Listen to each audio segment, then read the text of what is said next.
Somewhere in the North Sea, miles off the coast of Scotland, a revolution is about to take place.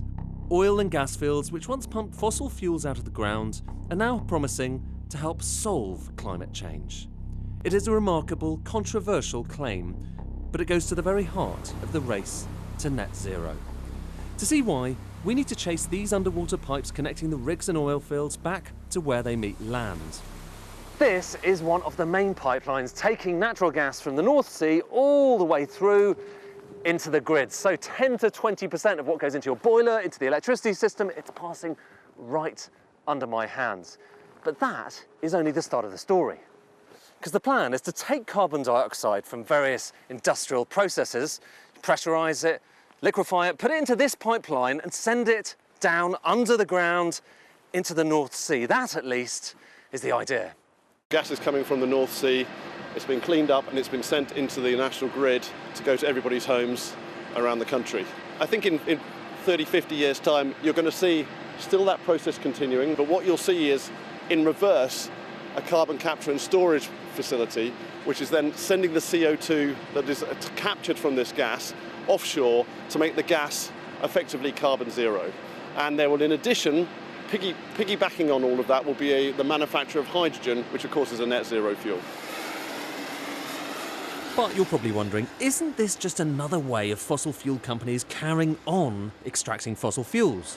That's a really important point to stress, that even at net zero, we will continue to need, or industry will continue to need oil and gas, and CCS is a technology that actually helps us reduce the emissions from those industries that still require oil and gas.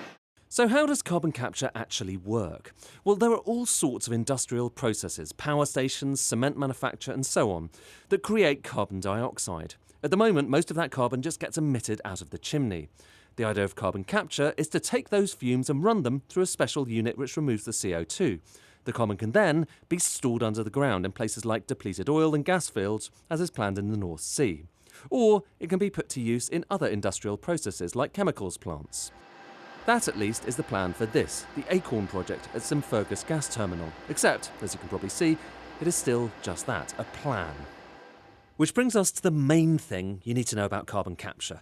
Without it, all those plans to get Britain's greenhouse gas emissions down to net zero won't work. Have you got any of those scenarios that don't rely one way or another on carbon capture? No, is the short answer. We have actually looked at this question. So in December we published 5 different scenarios for getting to net zero. Each of them did include carbon capture to varying degrees. We did have a scenario without it, but interestingly it didn't quite get there. So without carbon capture, it's impossible, is it? It's not impossible, but it's much, much harder. I think it can be done, but it does rely ultimately on the government putting some big policies in place, some of them quite expensive. And for me, that's the bit that's missing at the moment. Then there's the second big issue. It's never been successfully implemented at scale. Travel the country and every so often you encounter the ghosts of carbon capture past. Here is one at the old Longannet coal-fired power station in Fife. There was a whole scheme. It was going to take all of the fumes out of that chimney and get rid of all of the carbon. Then in 2011, it was cancelled. It was too expensive. The power station is now being dismantled. And further north in Aberdeenshire, Peterhead gas-fired power station spent millions of pounds on a carbon capture storage project, cancelled in 2015. So what's different this time around? The key difference, Ed, this time is the government's legal commitment to achieve net zero emissions across the whole of the country. The only way that you can achieve that, particularly in these hard-to-abate industries, is to do carbon capture, use and storage. This is a furnace where you're burning natural gas. Another difference is that the technology has improved.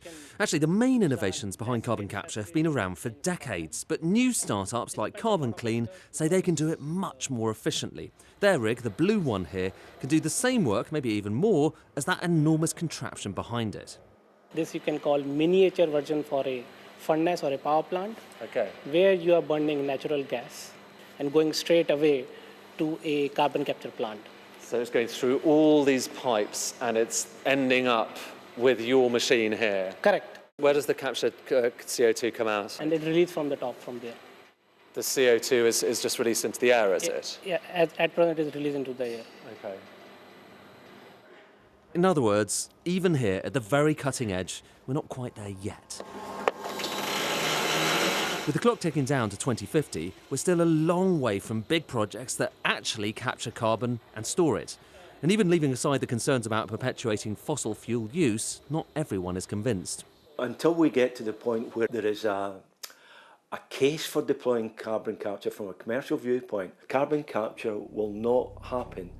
In the coming weeks, Tata Chemicals will open this, the country's first and biggest industrial carbon capture facility, using that CO2 to make sodium bicarbonate. And today, the government confirmed funding for 2 new clusters capturing carbon in the northeast and northwest of England. The Aberdeenshire scheme will be a reserve, so its fate still hangs in the balance. But as world leaders prepare for the Crunch Summit in Glasgow, it is clear that for this technology and the environment, time is of the essence. Ed Conway, Sky News.